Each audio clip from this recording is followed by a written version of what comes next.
So plant medicine is the same thing. It's like, I don't think it's for everybody. I think it's becoming very popular. Yeah. And there's a lot of it. And I was not down the path with ayahuasca. Like we went down a path with tools known as clairogenics. Okay. And these medicines are very different. They're not hallucinogenics, and they're also not a product that's about, it's just different. Like the product's different, the process is different, and it's treated in sacred ceremony very different. We're not traveling to Costa Rica with 200 people I don't know, laying in the jungle half naked with some shamans. This is not the game. This is like top shelf game that we've been playing as entrepreneurs and producers, laundry list individuals that go to the places I go to. Yeah.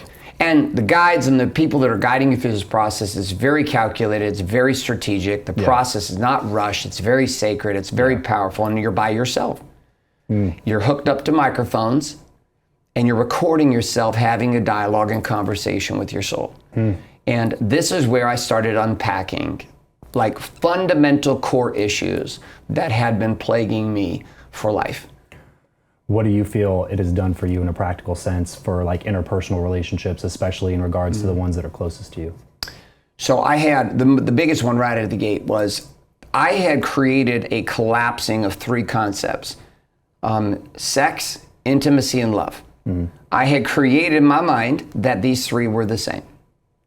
So if I felt love or intimacy for you, there was a natural trigger in me about sexuality, which would make me feel weird because I'm like, I don't want to have sex with you.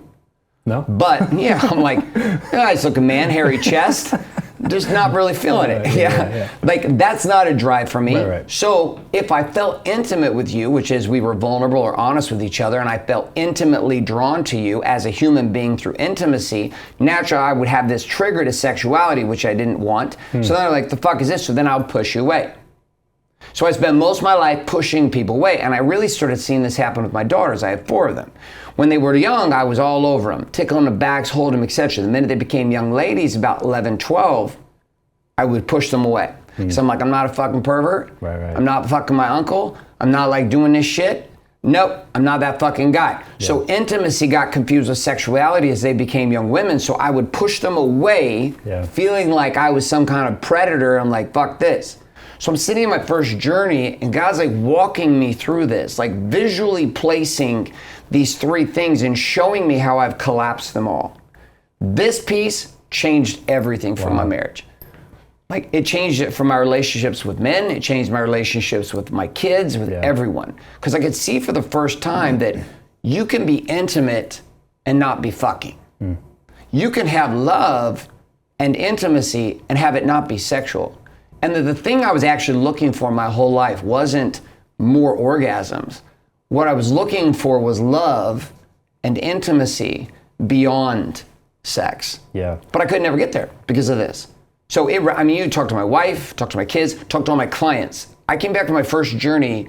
My parents have gone and done this. Really? My parents are Mormon. Wow. My parents have never drank. My parents don't drink coffee. Nothing. And my parents journeyed on this. They were very nervous about talking about this with my siblings because they didn't know if they're going to be judged for it. It's like, well, what are you doing? Well, we're going to use some drugs that our son told us to go use.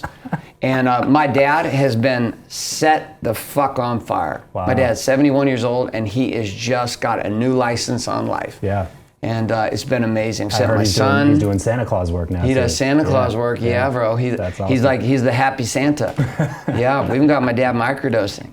Oh, no way. Oh, yeah, he's mashing it. My dad's killing life right now. He's like the happiest Santa you've ever seen in your life. What is he microdosing? There's a whole bunch of different things. There's a specific protocol that they'll play that we play out, which is every 3 days we change it up. Listen, a lot of people are going to like try to dance around this. The people introduced me to this called it a meditation retreat.